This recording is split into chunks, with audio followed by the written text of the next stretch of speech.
Sport football, le Cameroun va mieux. Les Lions indomptables ont dominé les Panthères du Gabon en amical hier au stade Omnisport de Limbé sur le score étriqué de 2-1, le film de la rencontre dans ce journal. Rentrée scolaire dans la région du nord-ouest Cameroun, la reprise des cours est bel et bien effective. Tel est le constat fait par Adolphe Lélé Lafrique, gouverneur de cette partie du pays. Mesdames, Messieurs, bienvenue au journal sur CamNews 24 Sport Football à l'entame de cette édition d'information. Match amical Cameroun contre Gabon au stade Omnisport de Limbé, mardi 6 septembre en nocturne. Les Lions se sont imposés sur le score de 2-1. L'ultime but camerounais, une œuvre de Sali Edgar, est intervenu aux arrêts de jeu de la deuxième mi-temps. À un but partout, certains supporters commencent déjà à quitter le stade lorsque l'ex-joueur de Coton de Garoua offrait la victoire finale. Le compte rendu de cette affiche avec Michel Ateba et Benoît Dormont. Il a fallu attendre la 23e minute pour voir la première frappe cadrée de la rencontre. Arnaud Dioum oblige ici Didier Ovono, le gardien de but gabonais, à s'étirer pour repousser la balle du bout des doigts. Les Camerounais multiplient les frappes mais butent devant la muraille défensive gabonaise. Le capitaine du Gabon, Ekwele Manga, monte lui-même la garde et rassure. Sur le front, Kumba Abdoulaye, Aboué Angoué et Rogombero Mari essaient de porter les actions vers le camp des Lions indomptables du Cameroun. Mengande Ngandui, Mohamed Titi, Oyongo Bitolo et Jonathan Ngwem sont présents en défense et refoulent toute offensive gabonaise jusqu'au terme des 45 premières minutes. Le temps de contenir le public, les artistes musiciens à l'instar de Njoreur donnent de la voix. Du retour des vestiaires, les Lions indomptables sont plus que déterminés. Benjamin Moukandjo et ses coéquipiers décident alors d'acculer les Gabonais. C'est dans cette foulée que Anatole Ambang va signer son premier but en sélection à la deuxième mi-temps. Touché, le Gabon va réagir sur coup franc. Kanga Kakou Dossa 12 loge le cuir au fond des filets, gardé par André Onana. Dans la foulée, Hugo Bruce, l'entraîneur-sélectionneur des Lions indomptables, procède à plusieurs remplacements. Dip Kambi, Arnaud Dioum, Pombous et Aaron Bimbe de Coton de Garoua font leur entrée. Des substitutions qui vont permettre à l'équipe de trouver d'autres solutions pour le but de victoire. Une signature de Sali Edgar Niquez. Cette réussite de 2-1 en amical contre le Gabon fait suite à celle enregistrée samedi à Limbé pour le compte cette fois-là de la 6e et dernière journée des éliminatoires de la CAN Gabon 2017. En conférence de presse d'après-match, Camerounais et Gabonais se sont livrés au jeu des questions-réponses. Je vous propose de suivre ces réactions au micro de nos reporters. Pour le match d'aujourd'hui, le match qu'on a fait contre le Soudan, oui, c'est sûr que la tête du joueur qui ne savent pas bien. Il a quelques joueurs qui avaient le match contre le Soudan, il ne connaît pas où sont sa famille. La tête ne marche pas, la communication c'est bien, mais bon, maintenant les choses sont plus calmes et j'espère que tout va bien. Je pense qu'il n'y a pas de différence entre le match contre le Soudan et le match de ce soir. La seule différence, c'est ce qu'on est perdu aujourd'hui. Je pense que depuis qu'on fait les matchs, l'état d'esprit était toujours le même. Et après, en première mi-temps, je pense qu'on est pas mal rentré dans le match. Pour moi, ce sont deux matchs, deux très bons matchs. J'ai déjà dit samedi que j'étais très satisfait de la performance et de la mentalité qui régnait sur le terrain. Aujourd'hui, on a fait beaucoup de changements et il n'y a rien qui a changé. Vous savez, on ne va pas rester longtemps pour débattre là-dessus. Nous, on pense qu'on a fait deux matchs assez corrects. Et puis, il y a eu beaucoup de nouveaux joueurs. Il y a des jeunes qui sont arrivés, qui découvraient la sélection. Forcément, dans un match, il y a toujours des points positifs et des points négatifs. Rentrée scolaire dans la région du Nord-Ouest Cameroun, le taux de fréquentation au premier jour de classe dans la région du Nord-Ouest est de 80%. C'est le constat fait par Adolphe Lélé Lafrique, le gouverneur de la région du Nord-Ouest. Il a sillonné plusieurs établissements scolaires afin de prendre le pôle de la reprise des cours. Reportage que signe Franck Bala et Justice Totom. Les lycées bilingues de Mendakwe et de Dostan ont effectivement redémarré avec les cours au premier jour de la rentrée scolaire 2016-2017.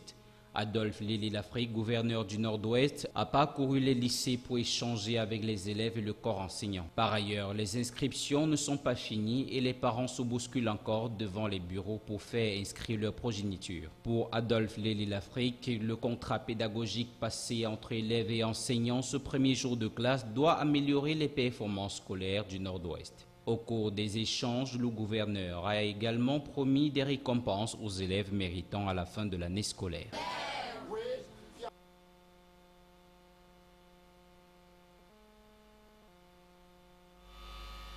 Au Cameroun, pour la circonstance, un point de presse vient d'être donné par le président du CNC, Peter Essoka, qui cet après-midi a présenté aux hommes et femmes les enjeux du prix baptisé Prix de l'excellence du journalisme responsable. Le détail dans ce reportage.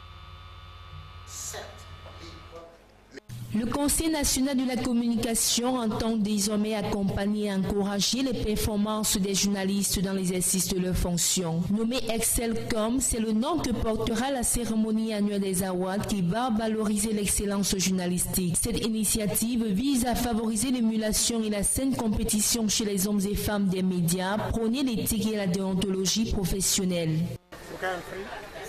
J'ai expliqué, c'est pour primer ceux qui travaillent bien. J'ai annoncé que depuis 2 ans, on a eu ce concept et à un certain moment, on devait voyez cette concept et c'est aujourd'hui. On pouvait toujours attendre jusqu'à l'année prochaine. On a décidé de le faire cette année.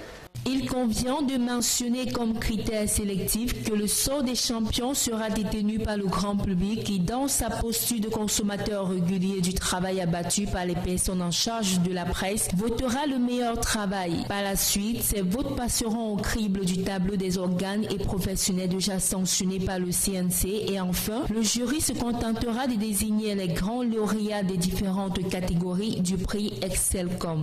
C'est l'objectivité. Si tu es objectif, je crois que tu attends que les autres aussi soient objectifs. Essentiellement, de quitter de ce qu'on sait aujourd'hui que le journalisme est devenu. Pour qu'on commence quand même à avoir un certain niveau de professionnalisme. Excelcom, qui a sa toute première expérience, se déroulera du 16 au 17 décembre 2016 dans la capitale politique Yaoundé. Le menu de la cérémonie de cette édition sera meublé d'un salon d'exposition, d'une marche sportive de solidarité des journalistes aux soldats et victimes de guerre contre Boko Haram et s'achèvera par une soirée de gala au cours de laquelle les prix seront décernés aux journalistes à l'honneur. Le CNC entend se présenter dans un autre rôle que celui de censeur des médias. Le procès entamé le 4 juillet dernier par le tribunal de première instance de Yaoundé contre Bernard Djonga a rendu son verdict le 5 septembre 2016 et l'activiste camerounais a été condamné à reconnu coupable de manifestations non autorisées et troubles à l'ordre public. Justice Totom.